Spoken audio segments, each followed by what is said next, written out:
Kalau menurut saya polemik nasab Ba'alwi ini tidak akan bisa berhenti. Sebab apa? Sebab ini sudah jadi gerakan rakyat. Rakyat Indonesia sudah bergerak dan sudah memberikan asumsi, di mana asumsi itu adalah kesimpulannya ini nasab ini harus segera diselesaikan, bukan dihentikan. Karena sampai detik ini belum ada yang mampu menyelesaikan. Karena kasusnya akhirnya melebar. Terjadi ada makam-makam palsu yang berkaitan dengan habaib, ada doktrin-doktrin yang kadang-kadang tidak benar. Jadi menurut saya masalah ini tidak bisa berhenti. Dan tidak akan ada ujungnya. Karena apa? Karena ini masalah dari dulu sudah ada. Dan masalah ini nggak pernah berhenti. Dari zamannya Imam Fakhruddin Ar-Razi, saya sering kali mengucapkan itu. Dari abad ke-8, abad ke-9. Bahkan yang ada di Yamannya sendiri.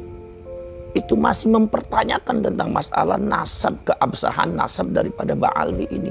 Bahkan ada sebagian ulama yang kontemporer, yang seorang syarif, seorang Sayyid Al-Hasani, sampai dia menuliskan satu statement yang sangat tajam. Ibtalun nasab li ali Ba'alwi. Dengan paparan yang sangat tajam secara ilmiah. Membatalkan nasab. Tapi kan masalah ini kan terus bergulir. Betul. Terus masih ada tetap. Dari dulu sampai sekarang kan masih ada. Betul, masih ada.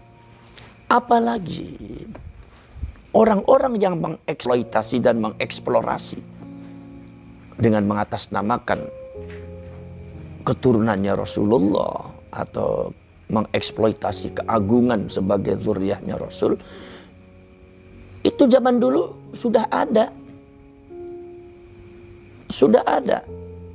Yaitu adalah ada di antaranya kasusnya adalah kasusnya Ubaidillah bin Ahmad Al-Habib yang mirip-mirip dengan Ba'alwi.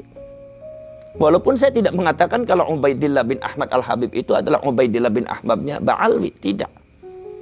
Tetapi kasusnya mirip, di mana Ubaidillah bin Ahmad Al-Habib ini menguasai Mesir dengan Afrika ini dengan mendirikan satu kerajaan Banu Fatimiyah.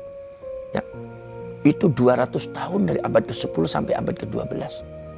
Dengan mengatasnamakan bahwa dia adalah cucunya Rasulullah, pemegang sorga, pemegang syafaat, pemegang neraka. Mendoktrin masyarakat Mesir dan Afrika 200 tahun loh.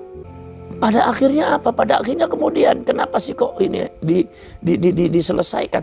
Karena pada waktu itu keturunan-keturunan dari Ubaidillah bin Ahmad Al-Habib ini yang ada di Mesir dan Afrika ini kemudian melakukan tindakan-tindakan yang pada akhirnya tidak sesuai dengan syariat dan jauh dari agama. Seolah-olah dia itu lebih berkuasa, lebih hebat daripada malaikat, lebih hebat daripada para nabi dan para rasul, lebih hebat daripada Rasulullah. Penyelewengan atas nama keagungan zuriyah Rasul itu sudah jauh melampaui batas-batas agama. Akhirnya bukan sekedar menyesatkan orang, membunuh, terjadi pembunuhan, pemerkosaan, perebutan istri-istri orang, perampasan harta-harta orang yang tidak bersalah. Sehingga pada waktu itu masyarakat Mesir dan masyarakat Afrika itu memerlukan satu solusi untuk menyelesaikan, bukan menghentikan. Ini gimana masalahnya? Sebabnya sebagian daripada masyarakat masih menganggap dia itu sebagai orang yang mulia, yang agung, tidak tersentuh oleh hukum. Maka di sini kemudian masyarakat mengadu kepada Salahuddin Al-Ayyubi. Maka Salahuddin Al-Ayyubi kemudian menghancurkan mereka. Di antaranya menghancurkan kaum Salibis yang ada di Palestina dan menghancurkan Banu Fatimiyah yang ada di Mesir dan Afrika, yaitu adalah keturunannya Ubaidillah bin Ahmad Al-Habib atau biasa disebut Ubaidillah bin Ahmad Al-Mahdi karena mengaku Imam Mahdi.